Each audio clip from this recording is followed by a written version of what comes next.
নমস্কার, কলকাতা টিভিতে আপনাদের সকলকে স্বাগত জানাচ্ছি। আপনাদের সঙ্গে রয়েছে আমি তনুকা।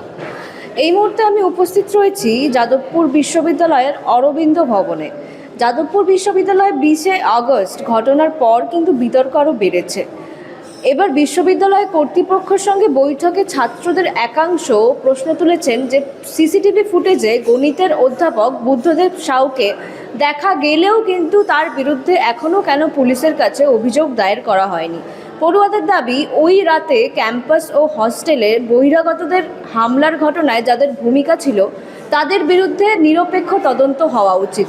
অন্যদিকে বুদ্ধদেব সাউ দাবি করেছেন যে তিনি ওই মুহূর্তে ঘটনার খবর পেয়েই কিন্তু সেই 4 নম্বর গেটের বাইরে গিয়ে কিন্তু তিনি ঘটনার খবর পেয়ে দেখতে যান যে সেখানে যাতে ওই ঘটনা আরও খারাপ দিকে না যায় বা আরও বেশি সংঘর্ষের সৃষ্টি না হয়, অর্থাৎ এসএফআই এবং এবিভিপির মধ্যে যে সংঘর্ষ সেটার যাতে বৃদ্ধি না হয়, তার জন্যই কিন্তু বুদ্ধদেব বাবু জানান যে উনি সেই মুহূর্তে 4 নম্বর গেটের বাইরে ছিলেন। এবং বুদ্ধদেব বাবু তিনি আরও বলেন যে তাকে উদ্দেশ্যপ্রণোদিতভাবে ফাঁসানোর চেষ্টা করা হচ্ছে। তার বক্তব্য, উত্তেজনার খবর পেয়েই তিনি ঘটনাস্থলে পৌঁছান, যেমনটা আমি বললাম। এবং এদিকে দক্ষিণপন্থী শিক্ষক সংগঠন অখিল ভারতীয় রাষ্ট্রীয় শিক্ষক মহাসংঘ রেজিস্ট্রার সেলিম বক্স মণ্ডলের বিরুদ্ধেও কিন্তু তথ্য পাচারের অভিযোগ তুলে তার গ্রেপ্তারের দাবিও জানিয়েছেন তিনি।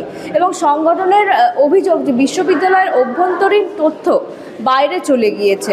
একই সঙ্গে কিন্তু ক্যাম্পাসে পুলিশ ফাঁড়ি বসানোর দাবিও তুলেছেন এই সংগঠন। কিন্তু অন্যদিকে বামপন্থী কর্মচারী সংগঠনের দাবি যে নিরাপত্তা আউটপোস্ট থাকলেও তা বিশ্ববিদ্যালয়ের চৌকিদারির বাইরে হওয়া উচিত। এবং এবিভিপির তরফে যাদবপুরে যে প্রতীক ভাঙচুর এবং ক্যাম্পাসে থাকা তথাকথিত দেশবিরোধী পোস্টার নিয়ে তদন্তের দাবি জানানো হয়েছে।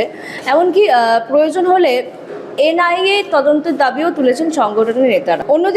অন্যদিকে রাজ্যের স্কুল শিক্ষামন্ত্রী দীপক বর্মন কিন্তু বলেছেন যে যাদবপুরে গণতান্ত্রিক পরিবেশ ফিরিয়ে আনতে কিছু ঘটনা ঘটতেই পারে, তবে তার দাবি যে এবিভিপি যাদবপুরে পৌঁছেছে এবং পরিস্থিতি সামাল দিতে সক্ষম হয়েছে। সব মিলিয়ে যাদবপুরের অশান্তি ঘিরে রাজনৈতিক চাপানোতর কিন্তু এবং পাল্টা অভিযোগ এবং তদন্তের দাবি ক্রমশ জোরালো হচ্ছে। ইউনিভার্সিটির তরফ থেকেও যে পরবর্তী পদক্ষেপটি নেওয়া হয় এবং আজকে যে সোমবার অর্থাৎ যে মিটিং হচ্ছে, যে 5 সদস্যের যে দল অর্থাৎ প্রধান সেখান থেকে সরে দাঁড়ান অর্থাৎ শুভ শঙ্কর সরকার, যে মিটিং চলছে তারপর যে উপাচার্যের তরফ থেকে, এবং সেই মিটিংয়ে কিন্তু জানা যেতে পারে যে সেই যে 5 সদস্যের যে দল, সেই দলের যে প্রধান হিসেবে কাকে বসানো হতে পারে সেই দিকেই নজর থাকবে। এই ধরনের আরও আপডেট জানতে অবশ্যই চোখ রাখতে হবে কলকাতা টিভির পর্দায় রাত দিন 7।